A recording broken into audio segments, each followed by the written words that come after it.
Like what we do? Support the channel by becoming a Patreon member. Link is in the description below. Thank you as always, and please enjoy the story!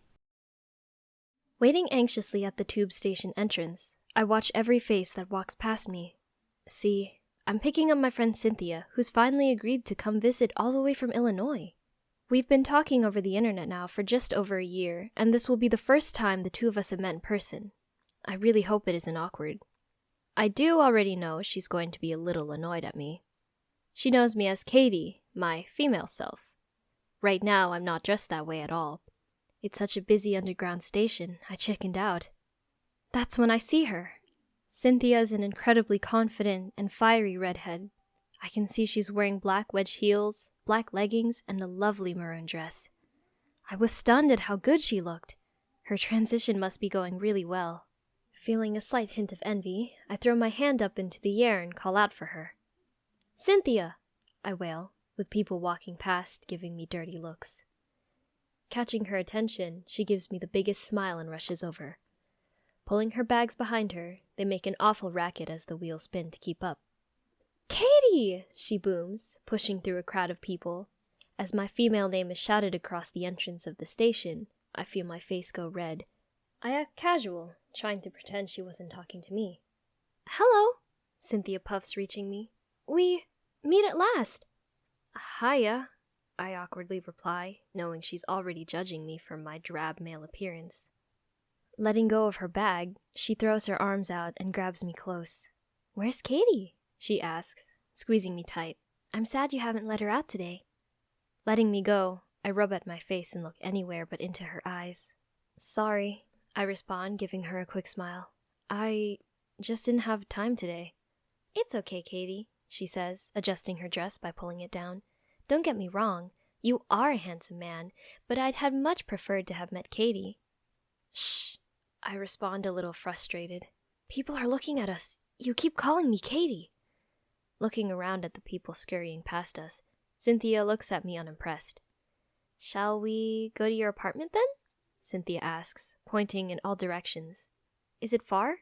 "Probably for the best," I say, holding out a hand to help with her baggage. "It's not far, and it's this way." Walking 5 minutes down the road, I could tell Cynthia was excited about being here.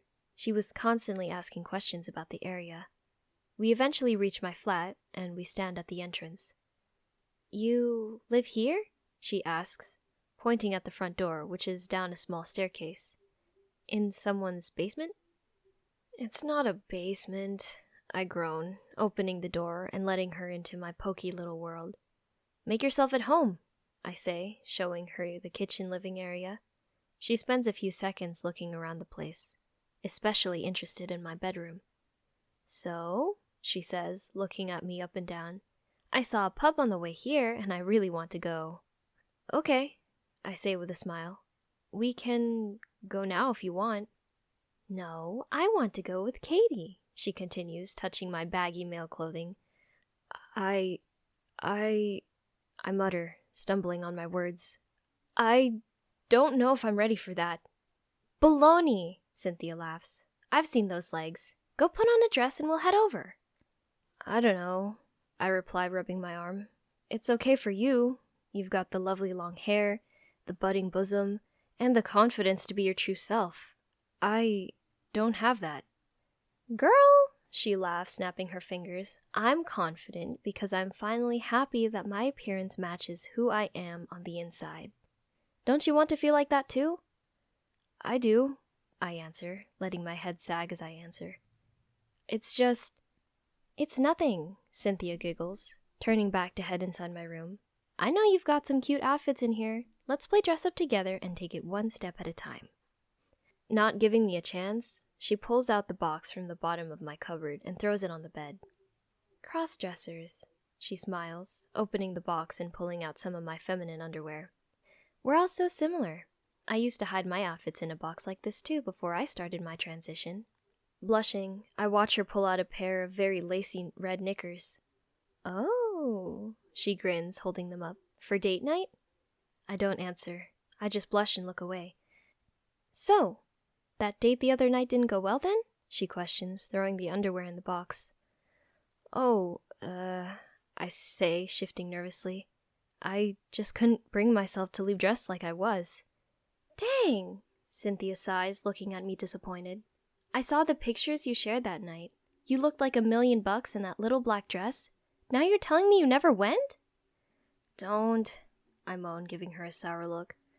I felt so bad I stood them up. I just didn't dare to go out dressed like that. Yeah, I understand, Cynthia says, pulling out another pair of naughty underwear. I'm lucky to have Esme supporting me in the early days. Oh yeah, I chirp. How is she? Super jealous, Cynthia grins. She's been wanting to come to Europe for years. She was gutted when she found out she couldn't come too.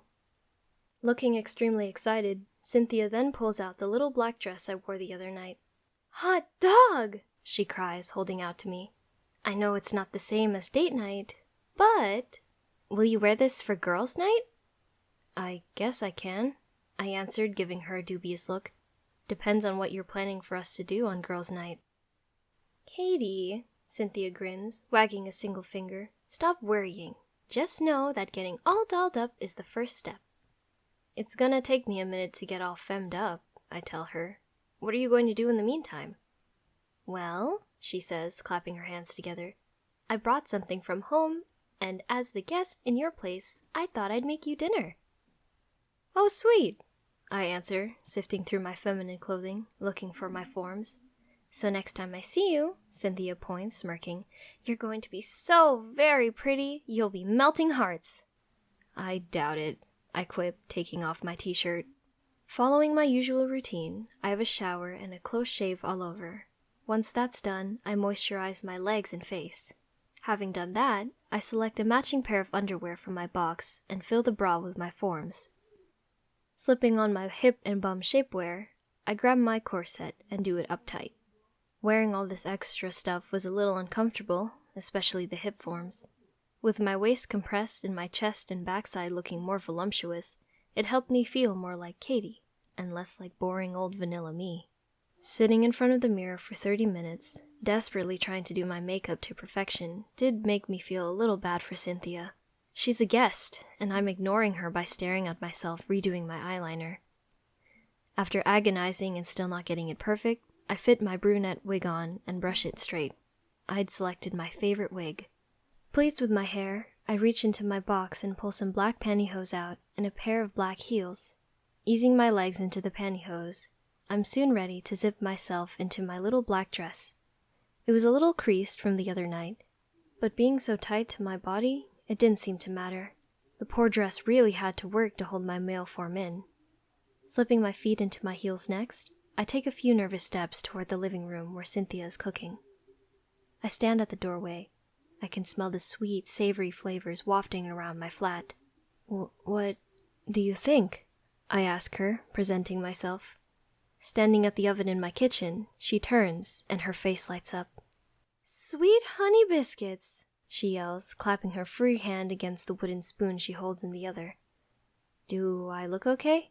I query, anxiously trying to pull my dress down to cover more of my legs. I told you, Cynthia booms.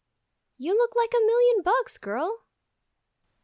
Concentrating on my walking, shaking my hips, and stepping carefully in my heels, I'm curious about what she's cooking. Mac and cheese? I ask, looking into the pot. You betcha, she cheerfully answers, stirring it with a wooden spoon. Is it ready? I ask, holding on to my forms as I lean over to look.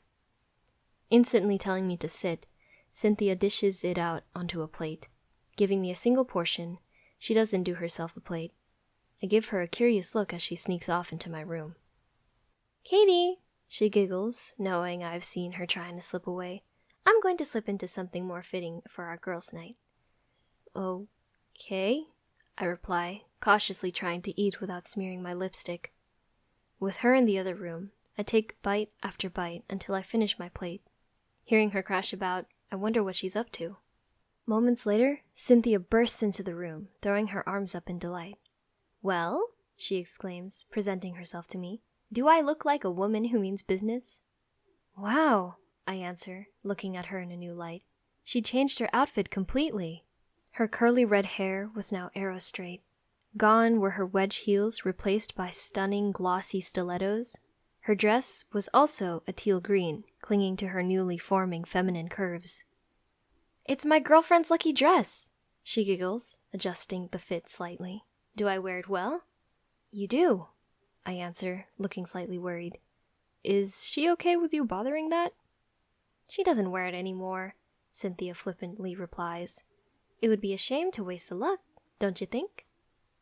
I see where you're going with this. You want to go out tonight, don't you? I ask with my heart beating like crazy. Sure do, honey bun, Cynthia answers, giving me a wink. The people of London would be missing out if we didn't.